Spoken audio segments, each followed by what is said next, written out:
Nuru mwanga wa uelewa. Leo naenda kukwambia faida za maumivu. Faida za maumivu katika maisha yako. Watu wengi wanaogopa maumivu bila kujua kwamba maumivu yanaleta faida nyingi sana. Maumivu yanaweza kukufanya ukawa tajiri. Maumivu yanaweza kukufanya ukapata mwenza sahihi. Maumivu yanaweza kukutoa sehemu mbaya na kupeleka sehemu nzuri. Kwa hiyo maumivu sio ya kuyakimbia. Maumivu ni ya kuyakubali, kuyachukua na kuyafanyia kazi. Sasa kwa leo nitaenda kukuambia faida za maumivu na jinsi ya kujiondoa kwenye mkwamo wa maumivu ili ukupe faida katika maisha. Sawa? Naenda kukuambia faida za nini za maumivu, lakini kabla tujaenda mbali nataka nikuambie maumivu ni nini. Ujue maumivu ni kitu gani? Maumivu ni hali ya kuhisi usumbufu au uchungu, iwe ni wa mwili, akili au hisia, unaotokea pale mwili, nafsi inapokumbana na tatizo au jeraha au hali ngumu. Kwa lugha rahisi tunaweza kusema maumivu ni ishara au ujumbe unaokuambia kuwa kuna kitu hakiko sawa na kinahitaji uangalizi. Hiyo ndio maana ya maumivu. Sawa? Sasa kuna aina kuu kuna aina kuu tatu za maumivu. Nataka tujue aina kuu tatu za maumivu. Ujue wewe unapitia maumivu ya aina gani, au sio? Aina kuu za maumivu kwa ufafanuzi zaidi, tuna maumivu ya mwili. Haya hutokana na jeraha au ugonjwa. Mfano, unaugua malaria au umeumia mahali. Haya ni maumivu ya mwili. Kuna maumivu ya pili ambayo ni maumivu ya kihisia. Kama vile huzuni, majonzi au kukataliwa. Sawa? Lakini pia maumivu ya tatu, haya ni maumivu ya kisaikolojia. Yanahusisha akili kama msongo wa mawazo au depression. Sawa? Sasa jamani, tujiulize, kwa nini maumivu yapo? Kwa nini unapata maumivu? Unapata maumivu kwa sababu ya kukulinda. Yaani maumivu unayoyapata hayo sio bahati mbaya. Yapo kwa ajili ya kukulinda ili ujue kuna hatari au tatizo. Yapo kwa ajili ya kukufundisha ujifunze kutokana na hali. Sawa? Yapo kwa ajili ya nini? Kukufundisha, lakini pia yapo kwa ajili ya kukusaidia, kukubadilisha au kukufanya wewe ukue. Sawa? Kihisia, kimwili na kiroho. Mfano rahisi, ukigusa kitu cha moto unahisi maumivu mara moja. Hiyo inakusaidia kuondoa mkono wako haraka ili usiumie zaidi. Umeona faida ya maumivu? Ingawaje watu wanakwepa na wanalalamika kila siku, maumivu, naumia. Kwa kifupi, maumivu si adui, bali ni ujumbe muhimu kutoka kwa mwili. Sawa? Au maisha yako. Sawa? Sasa nataka nikuambie faida 7 za maumivu. Faida ngapi? Faida 7 za maumivu. Sawa? Kwambia faida 7 za maumivu. Ujue maumivu yana faida. Lakini kabla sijaenda kwenye faida 7 za maumivu, nataka nikuambie aina nyingine za ziada pamoja na hizo nilizokutajia za maumivu 7, ukiachana na hizo 3 kuu. Maana nimekuambia kuna aina 3 za maumivu ambayo ni maumivu ya kisaikolojia, maumivu ya kimwili na maumivu ya kihisia. Sasa nataka nikuambie kwa ujumla zote 7, ukiachana na zile kuu 3. Moja ni maumivu ya kimwili. Haya ni maumivu yanayohusiana na mwili kama majeraha, kuumia, kuungua, magonjwa kama homa au malaria. Haya hutusaidia kugundua kuwa mwili unahitaji matibabu au mapumziko. Aina ya pili ya maumivu ni maumivu ya kihisia. Yanahusiana na hisia na moyo kama huzuni, kukataliwa, kupoteza mpendwa wako. Haya huasili sana nafsi na mara nyingi huchukua muda kupona. Namba 3 ni maumivu ya kisaikolojia. Haya yanahusiana na akili na mawazo, mfano msongo wa mawazo, wasiwasi mwingi ama depression. Haya yanaweza kuathiri namna mtu anavyofikiri na kufanya maamuzi. Sawa? Namba 4 ni maumivu ya kiroho. Sawa? Yanahusiana na imani au maana ya maisha, kama kujihisi kupoteza mwelekeo wa maisha, maswali ya kwa nini mimi. Sawa? Hayo ni maumivu ya nini? Ni maumivu ya kiroho. Namba 5 ni maumivu ya kijamii. Yanatokana na mahusiano. Mahusiano katika jamii, mfano kutengwa, kukosa marafiki, migogoro ya kifamilia. Haya maumivu huathiri hisia za mtu kuhusu thamani yake na kwa wengine. Sawa? Namba 6 ni maumivu ya kifedha. Yanahusiana na hali ya uchumi, ukosefu wa fedha, kudaiwa madeni, kupoteza kazi. Haya yanaweza kusababisha msongo mkubwa wa mawazo na hofu ya maisha. Namba 7 ya maumivu ni maumivu ya ukuaji, growing pains, au sio? Haya hutokea unapobadilika au kukua.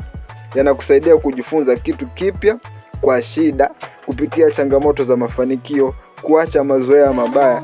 Ni maumivu yenye faida kwa sababu huleta maendeleo. Kwa kifupi, kila aina ya maumivu ina chanzo na athari zake, lakini nyingi zinaweza kuwa na fursa ya kujifunza na kukua. Sawa? Sasa twende sasa kwenye faida yenyewe. Sasa faida za nini? Faida za maumivu. Nitakwambia faida 6 unazozipata pindi unapopitia maumivu ya aina yoyote yale. Hiyo ni maumivu ya kihisia, maumivu ya kisaikolojia, au sio, maumivu ya kimwili. Unapata faida gani? Namba 1, kutoa tahadhari. Sawa? Maumivu hutufanya tutambue kuwa kuna tatizo. Kwa mfano, maumivu ya mwili yanaweza kuashiria ugonjwa au jeraha linalohitaji matibabu. Namba 2, kujenga uimara. Sawa? Kupitia changamoto na maumivu, mtu hujifunza kuvumilia na kuwa na nguvu zaidi kiakili na kihisia. Namba 3, hufundisha masomo ya maisha. Maumivu yanaweza kukufundisha au kutufundisha nini cha kuepuka na nini cha kubadilisha. Kwa mfano, kushindwa kunaweza kukufundisha mbinu bora ya kufanikiwa. Umeona? Namba 4, huongeza huruma kwa wengine. Mtu aliyewahi kupitia maumivu huwa na uwezo mkubwa wa kuelewa na kusaidia wengine wanaopitia hali kama hiyo. Namba 5, huchochea mabadiliko. Wakati mwingine maumivu hutufanya kuchukua hatua, kubadilisha tabia, mazingira au maamuzi ili kuboresha maisha.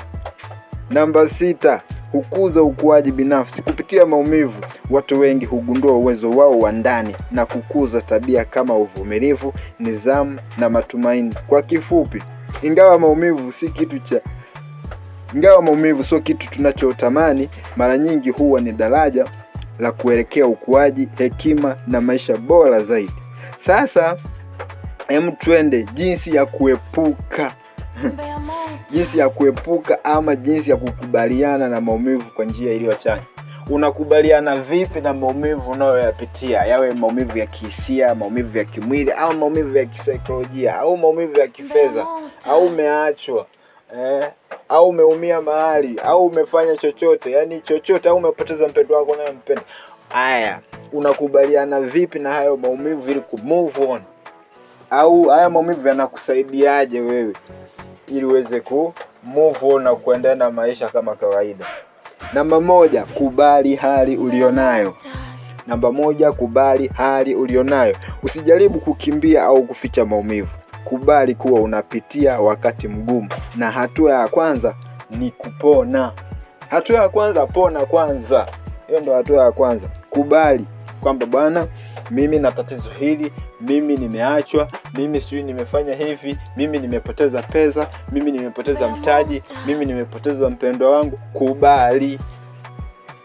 Sawa? Kubali hali ulionayo. Namba 2, zungumza na mtu. Kushiriki hisia zako na rafiki.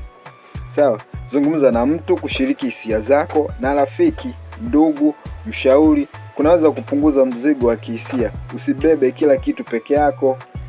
Tafuta mtu ambaye anaweza kukushauri, anaweza kama mwana saikolojia, mtu ambaye unajua huyu kidogo anauelewa wa kitu unachopitia, zungumza naye, usikaa nacho tu peke yako. Hii inasababisha watu wengi wanajinyonga, wanakunywa sumu, wanaingia kwenye ulevi, wanaingia kwenye madawa kulevya kwa sababu tu wanashikilia vitu sana ndani, alafu hawamshirikishi mtu yeyote kwa kuhofia nikimshirikisha mtu ataonaje, atajisikiaje, ataniona vipi.